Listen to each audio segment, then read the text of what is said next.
Alex Cotton MBE. Congratulations on your honorary doctorate. How does it feel to receive an award like this? I suppose the MBE it was amazing, but it's more personal. Having the university that we've brought in Takes Balls to Talk to, it's about complementing each other. So I think to have that personal effect is fantastic, and it's a great honour to have an honour again. So you're a mental health nurse and founder of It Takes Balls to Talk, the public health campaign aimed at getting everyone, but especially men, to talk about mental health issues. Can you talk us through how the campaign came about and how it works? Sure, I'm a mental health nurse and have been for over 25 years now. I'm working in the NHS for 30 years, and I worked within the crisis team in Coventry for 16 years. So that was people coming to us to seek support, referrals, people could access that support. But it was working with the police, where it's really the cutting edge, and people in severe crisis and immediate life-threatening positions that I responded to. But also the police would come back from someone who'd taken their life, and I'd put their name in the computer, and the computer said no. And so I saw and felt that shocking statistic that 75% of men who've taken their own lives have had no contact with mental health services, and that suicide is the highest killer of men under 50.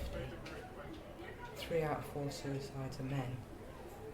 And mental health services, we need to take messages to where men are, because men aren't coming to us. So it was at a football match, Boxing Day 2016 at Coventry. So that's the busiest day for Coventry City's football.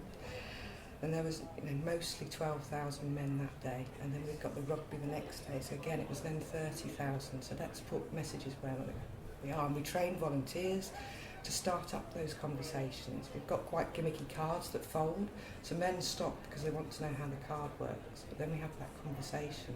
Would you know where to seek support if you ever felt down? Would you know where to seek support if a friend or a relative felt down? And that information is on the card. We've got information on the website, so it's increasing the access to mental health services, and also the other services in the third sector that can pick up people and support people so that they don't have to come to us. So it's a suicide prevention is the main tipping and the reason that underpins It Takes Balls to Talk. And the initiative started in Coventry and Warwickshire and has been recognised nationally, so Coventry is leading the way in something that's so nationally important. Yes. How does that feel? Well, fantastic, brilliant for Coventry and Warwickshire. We're made up of kind of 5 different partners. We've got Coventry and Warwickshire Mind, we have Unite the Union, Public Health Coventry, Public Health Warwick Coventry, and then my trust, Coventry and Warwickshire Partnership Trust. So they're the 5 core partners who form a board, form where we're steering to, where we're aiming to achieve, marking us, looking at those conversations, looking at the real evidence that we're having an impact. So we've had an impact. We know there's been an increase in referrals. People have come back and said, because you were here, I got support. Because you were here, I got my brother's support. We know that there's a spike. We're getting the data. So now I'm working alongside with Paul Sutcliffe in the medical school from Warwick to research how can we even engage even more men through It Takes Balls to Talk. So it's that perfect relationship. We've done it, but we don't know quite what we've done. So now we can underpin it with evidence of research.